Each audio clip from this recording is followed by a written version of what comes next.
জানি আমি পান থেকে চুন খসলেও টের পাই। আজ থেকে শুরু সংসদের বাজেট অধিবেশন। সকাল 11টায় লোকসভায় যৌথ অধিবেশনে বক্তৃতা দেবেন রাষ্ট্রপতি দ্রৌপদী মুর্মু।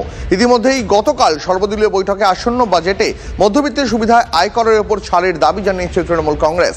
স্বাস্থ্য এবং জীবন বীমায় জিএসটি ছাড়ের দাবিও তোলা হয়েছে। আরো বিস্তারিত জানাবেন নয়াদিল্লি থেকে জ্যোতির্ময় রয়েছেন আমাদের সঙ্গে টেলিফোন লাইনে। জ্যোতির্ময়, দেখো, আজ থেকে সংসদের বাজেট অধিবেশন শুরু হচ্ছে। আগামীকাল বাজেট পেশ করবেন নির্মলা সীতারামন। এবং যে খবর আমরা পাচ্ছি, সকাল 10টার সময় প্রধানমন্ত্রী নরেন্দ্র মোদী তিনি সংবাদ মাধ্যমের সামনে এই বাজেট অধিবেশন সুষ্ঠুভাবে চালানোর জন্য তিনি আবেদন জানাবেন। যে প্রেক্ষাপটে এই বৈঠক হচ্ছে সেটাও যথেষ্ট গুরুত্বপূর্ণ। তার কারণ দিল্লি নির্বাচনের আবহ চলছে, সেক্ষেত্রে সরকার কি কি ঘোষণা করছে সেদিকে আমাদের নজর থাকবে। এর পাশাপাশি যেটা গুরুত্বপূর্ণ বিষয়, গতকাল সর্বদলীয় বৈঠকেই তৃণমূল কংগ্রেসের তরফ থেকে দাবি করা হয়েছে মধ্যবিত্তের ওপর চাপ কমাতে এবার সরকারের পদক্ষেপ করা উচিত।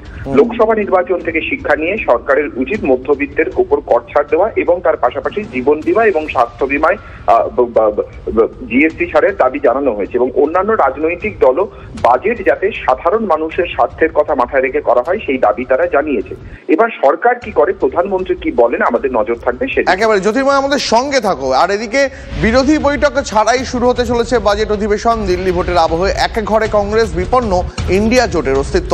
বাজেট অধিবেশনের প্রথম পর্যায়ে মল্লিকার্জুন খার্গের ডাকা কোনো কোঅর্ডিনেশন বৈঠকে যাবে না তৃণমূল কংগ্রেস, এমনটাই খবর তৃণমূল সূত্রে।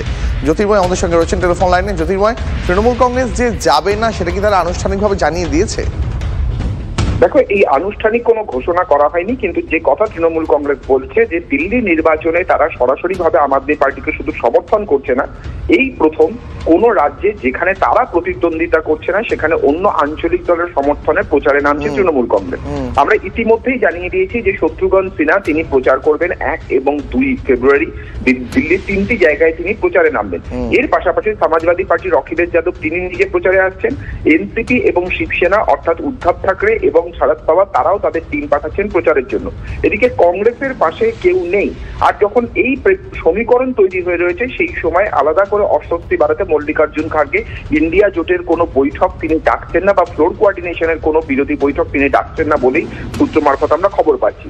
তৃণমূলের তরফে আগাম জানিয়ে দেওয়া হয়েছে, আনুষ্ঠানিক ঘোষণা না করা হলো, যে যদি বৈঠক ডাকা হয় তাহলে সেই বৈঠকে বাজেট অধিবেশনের প্রথম পর্যায়ে পর্যন্ত অর্থাৎ দিল্লি নির্বাচন না পর্যন্ত যোগ দেবে না তৃণমূল কংগ্রেস, যদিও তার আগের বৈঠকেও যোগ দেয়নি।